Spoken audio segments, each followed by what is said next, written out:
जिल्हे आहेत त्यांना आज पावसाचा रेड अलर्ट आहे। दरम्यान मुंबई आणि उपनगरामध्ये रात्रभर सुद्धा पावसाची संततधार सुरूच होती। मध्य रेल्वे त्यामुळे अर्धा तास तर हार्बर रेल्वे 15 ते 20 मिनिटे उशिराने धावते, तर पश्चिम रेल्वे 5 ते 10 मिनिटे उशिराने असल्याची माहिती सध्या समोर येते।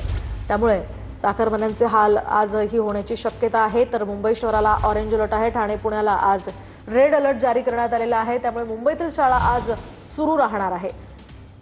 तर मुंबई आणि उपनगरामध्ये रात्रभर पावसाची संततधार सुरू असल्याची माहिती आहे। त्यामुळे रेल्वेवर याचा परिणाम झालेला आहे।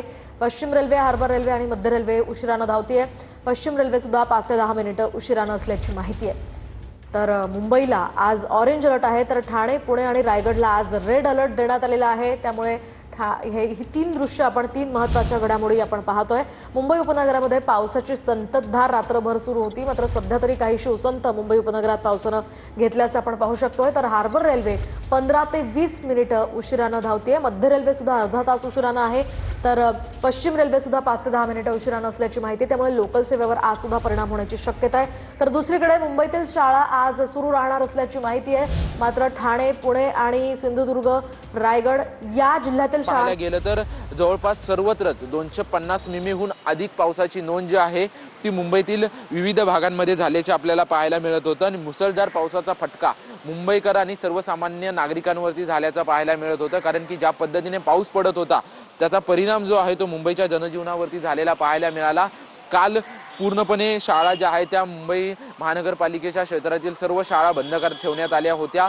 परवा देखील मुंबईतील शाळांना सुट्टी जाहीर करण्यात आली होती, परंतु आज सर्व शाळा सुरू राहतील असं मुंबई महानगरपालिकेच्या वतीने सांगण्यात आलेलं आहे।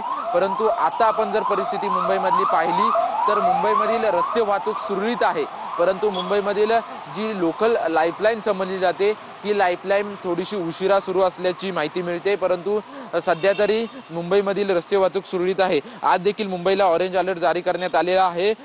काल रात्री 8:30 वाजल्यापासून सकाळी 5:30 वाजेपर्यंत मुंबईतील विविध भागामध्ये मोठ्या प्रमाणात पावसाने हजेरी लावली असली तरी अजून देखील कृष्णा सोनार-बाडकर यांच्याकडे।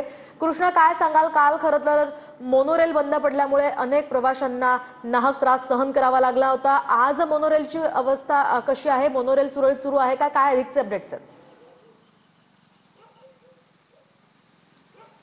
काल संध्याकाळी आपण पाहतोय मोनोरेल या सगळ्या पावसामुळे बंद पडलेली होती। त्या जिथेही मोनोरेल बंद पडलेली होती त्या पॉईंटजवळ आता आपण आहोत आणि मोनोरेल जी आहे ती पूर्णपणे हटवण्यात आलेली आहे आणि मोनोरेलची ऑपरेशन पुन्हा एकदा सुरळीतपणे सुरू झाल्याची माहिती सुद्धा मिळते आहे। हे तेच ठिकाण आहे जिथे मोनोरेल बंद पडलेली होती आणि जवळपास 550 प्रवासी या मोनोरेलमध्ये अडकलेले होते आणि एक मोठं रेस्क्यू ऑपरेशन या ठिकाणी राबवण्यात आलेलं होतं। अग्निशमन दलाचे जवान असतील, त्याचबरोबर पोलीस यंत्रणा असेल आणि मोनोरेल व्यवस्थापन असेल, या सगळ्यांच्या माध्यमातून या ठिकाणी जवळपास 2 ते 2.5 तास रेस्क्यू ऑपरेशन सुरू होतं। जवळपास 550 प्रवासी या मोनोरेलमधून प्रवास करत होते, मात्र अचानक मोनोरेल बंद पडले आणि त्यानंतर सगळा खोळंबा झाला। त्याचबरोबर आतमधले लाईट व्यवस्था सुद्धा जी आहे ती पूर्ण बंद पडलेली होती आणि त्यामुळे घाबरलेल्या प्रवाशांना या मोनोरेलच्या आतमधून काढणं एक मोठा टास्क होता। मात्र मोनोरेल व्यवस्थापन त्याचबरोबर अग्निशमन दलाच्या जवानांनी हे सगळं ऑपरेशन सुरू केलं आणि त्यानंतर हे रेस्क्यू ऑपरेशन पार पडल्यानंतर जे लोक सफोकेट झालेले होते किंवा ज्यांना श्वास घेण्यास त्रास होत होता त्यांना सुद्धा रुग्णालयामध्ये भरती करण्यात आलेलं होतं।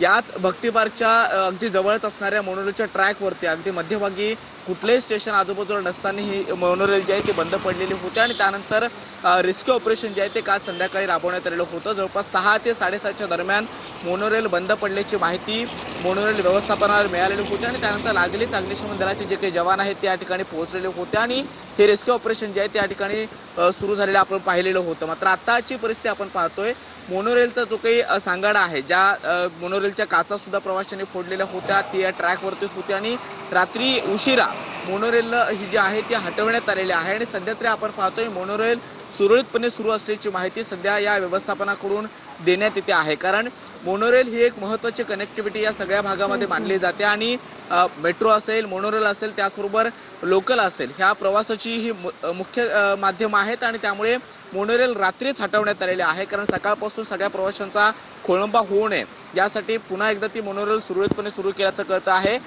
कालच्या तुलनेनं आज पावसाची तीव्रता जी आहे ती जरा कमी पाहायला मिळते आहे, मात्र तरीसुद्धा मुसळधार पाऊस मुंबईमध्ये पाहायला मिळतोय। काल दिवसभर आपण पाहतोय वाहतूक व्यवस्थेवरती मोठा परिणाम त्याचा झालेला होता, त्याचबरोबर लोकल सुद्धा ठप्प झालेल्या होत्या आणि रस्ते मार्गाची वाहतूक सुद्धा बंद झालेली होती, कारण अनेक सखल भागामध्ये पाणी साचलेलं होतं। मात्र सध्या मोनोरेलची आपण व्यवस्था पाहतोय, जिथे ही मोनोरेल बंद पडलेली होती त्या परिसरामध्ये आता आपण आहोत आणि मोनोरेलचा जो काही सांगाडा होता तो मोनोरेल व्यवस्थापनानं हटवलेला आहे आणि पुन्हा एकदा मोनोरेल पूर्णपणे सुरळीत पद्धतीने सुरू केल्याचं कळतं आहे।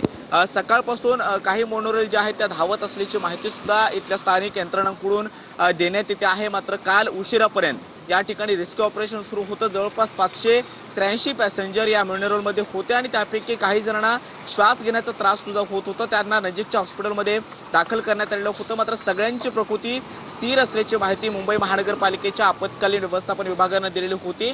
मात्र आता आपण पाहतोय ज्या ट्रॅकवरती ही मोनोरेल बंद पडलेली होती तो ट्रॅक पूर्णपणे रिकामा पाहायला मिळतोय। जिथे ही मोनोरेल अडकली होती ती रात्री उशिरा हटवण्यात आलेली आहे आणि सध्या मोनोरेलचे ऑपरेशनल सुरळीतपणे सुरू असल्याची माहिती सुद्धा मोनोरेल व्यवस्थापनाकडून देण्यात येते आहे। अगदी नक्कीच धन्यवाद कृष्णा दिलेल्या या सविस्तर माहितीसाठी। आपण पाहतोय मोनोरेलमध्ये काल 550 प्रवासी अडकले होते आणि आज या मोनोरेलची वाहतूक सुरळीत होणार अशी अपेक्षा करूयात।